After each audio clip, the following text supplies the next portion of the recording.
उत्तराखंड चारधाम देवस्थानम प्रबंधन बोर्ड के गठन के बाद से ही विरोध जारी था। ऐसे में देवस्थानम बोर्ड भंग करने की मांग को लेकर धरना प्रदर्शन कर रहे प्रदेश के तीर्थ पुरोहितों के लिए राहत की खबर है। राज्य में 2022 के विधानसभा चुनाव सिर पर हैं और ऐसे में धामी सरकार कोई भी जोखिम नहीं लेना चाहती है। चुनावी साल में तीर्थ पुरोहितों की देवस्थानम बोर्ड को भंग करने की मांग का संज्ञान लेते हुए आखिरकार प्रदेश की धामी सरकार ने देवस्थानम बोर्ड को भंग करने का निर्णय ले ही लिया।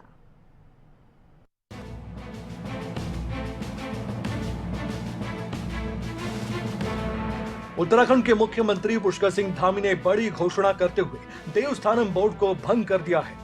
अब जल्द ही शीतकालीन सत्र में एक्ट को निरस्त कर दिया जाएगा। उत्तराखंड चारधाम देवस्थानम प्रबंधन बोर्ड का गठन के बाद से ही लगातार विरोध किया जा रहा था। ऐसे में देवस्थानम बोर्ड भंग करने की मांग को लेकर धरना प्रदर्शन कर रहे प्रदेश के तीर्थ पुरोहितों के लिए भी ये राहत की खबर है। मुख्यमंत्री पुष्कर सिंह धामी ने देवस्थानम एक्ट को रद्द किए जाने पर अपनी प्रतिक्रिया जाहिर की है। उन्होंने कहा कि पिछले दिनों तीर्थ पुरोहित, पंडा समाज के लोग और विभिन्न संगठनों के लोग भी इस एक्ट को रद्द करने की मांग पर अड़े थे। पूर्व सांसद मनोहर कांत ध्यानी की अध्यक्षता में एक कमेटी बनाई गई थी और सभी लोगों से बातचीत की गई और अब ये घोषणा कर दी गई है कि इस एक्ट को रद्द कर दिया जाएगा। देखिए, पिछले दिनों देवस्थानम बोर्ड को लेकर लगातार विभिन्न प्रकार के सामाजिक संगठनों ने, तीर्थ पुरोहितों ने, हक हकूकधारियों ने और जो पंडा समाज के लोग हैं, तीर्थ पुरोहित समाज के लोग हैं, विभिन्न प्रकार के जो हमारे जनप्रतिनिधि हैं, हमने सभी से बात करी है, सभी के सुझाव आए हैं, सभी के विचार आए हैं। और इसके साथ साथ मनोहर कांत ध्यानी जी ने जो हमने उनके स्तर पर एक उच्च स्तरीय समिति बनाई थी, उस कमेटी ने भी अपनी रिपोर्ट हमको दे दी है।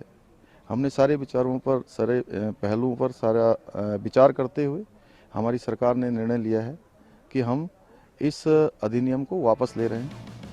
देवस्थानम बोर्ड के विरोध में साल 2019 से ही तीर्थ पुरोहितों का विरोध प्रदर्शन देखा जा रहा था। वर्तमान बीजेपी सरकार के पूर्व मुख्यमंत्री त्रिवेंद्र रावत ने मुख्यमंत्री रहते हुए उत्तराखंड चारधाम देवस्थानम प्रबंधन अधिनियम 2019 के तहत एक भारी भरकम बोर्ड का गठन कर दिया था, जिसके तहत 4 धामों के अलावा 51 अन्य मंदिरों का प्रबंधन सरकार अपने हाथों में ले चुकी थी।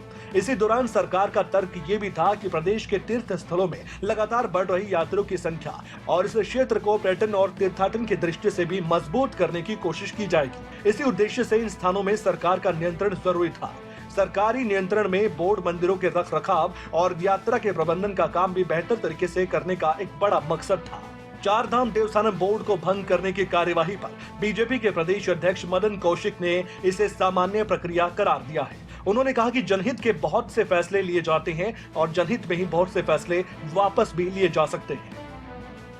कई बार सरकार एक जनहित के आधार पर कोई निर्णय ले लेती है, लेकिन कई बार जब जिस समाज के लिए जिस रूप में निर्णय होता है, प्रधानमंत्री जी ने भी उसको स्पष्ट किया था। आपने देखा होगा, आज भी मैं कह रहा हूं कि एक निर्णय जब जन भावनाएं, उससे जुड़े हुए लोगों की भावनाएं निकल कर आई, भावनाओं के अनुरूप आज सरकार ने बड़ा निर्णय लिया है। इसके लिए सरकार को धन्यवाद देता हूं। और जो लोग इससे जुड़े हुए थे, चाहे हक हकूकदारी थे, जो भी लोग थे, पंडित थे, कर्मचारी थे, जो भी लोग थे, उन सबको मैं बहुत बधाई। देवस्थानम बोर्ड को रद्द किए जाने की मुख्यमंत्री की घोषणा के बाद तीर्थ पुरोहितों में खुशी का माहौल है।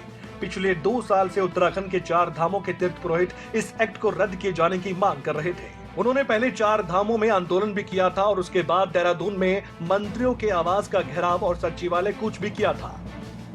देर से लिया कदम स्टेप है, लेकिन लेडीज बेटर नेबर, इन्होंने स्टेप लिया है, एक्ट वापस लिया है। शायद उत्तराखंड के इतिहास में कोई ऐसा नहीं होगा कि कोई विधेयक पारित हुआ हो और इतने आंदोलन के बाद ये वापस हुआ हो। उत्तराखंड के राज्य प्राप्ति आंदोलन के बाद अगर कोई सबसे लंबी अवधि तक कोई आंदोलन चला है तो ये 4 धामों के तीर्थ पुरोहितों का आंदोलन है। आज हमारे आंदोलन का 735 दिन पूर्ण हो रहे हैं। 4 धामों में जहां मंत्र, वेदोच्चार, उच्चारण होता था, वहां पर जो है त्रिवेंद्र सरकार ने गलत फैसले ने हम लोगों को धरना प्रदर्शन और नारेबाजी के लिए मजबूर किया। तो निश्चित रूप से आज का दिन सनातन की विजय के रूप में भी है। उत्तराखंड के पूर्व मुख्यमंत्री हरीश रावत ने उत्तराखंड की बीजेपी सरकार को डरी हुई सरकार करार दिया। हरीश रावत ने कहा कि प्रदेश की सरकार को लगा कि हम चुनाव हार जाएंगे, तब उन्होंने इसे रोल बैक किया है। हरीश रावत ने सरकार पर तंज भी कसा और जनता से माफी मांगने की भी मांग उठाई। शरीफ ही सरकार का जिसको चुनाव में हार दिखाई दे रही है उसका निर्णय है। पहले अहंकार था, कह रहे थे हमने ठीक निर्णय लिया है, इसी में कल्याण है, इससे सारे उत्तराखंड की सूरत बदल जाएगी, सीरत बदल जाएगी।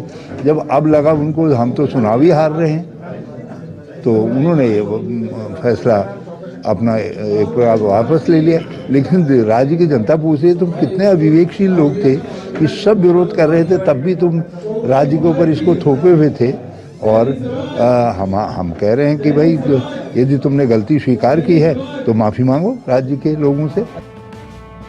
चुनावी साल में सरकार तीर्थ पुरोहितों की नाराजगी को मोल नहीं लेना चाहती। किसान आंदोलन से पहले ही सरकार बैकफुट पर थी। इसके बाद सरकार ने कृषि कानूनों को वापस लिया और तभी से ये समझा जाने लगा कि केंद्र की तर्ज पर ही राज्य सरकार भी इस बोर्ड को भंग कर सकती है। और हुआ भी कुछ ऐसा ही। अब सरकार के इस फैसले से चुनाव पर क्या कोई फर्क पड़ेगा, ये तो आने वाला समय ही बताएगा कि सरकार पुरोहित समाज की नाराजगी दूर करने में कितनी कामयाब हुई है। पर कुल मिलाकर अब विपक्ष को फिर से सरकार को घेरने का मौका भी मिल गया है।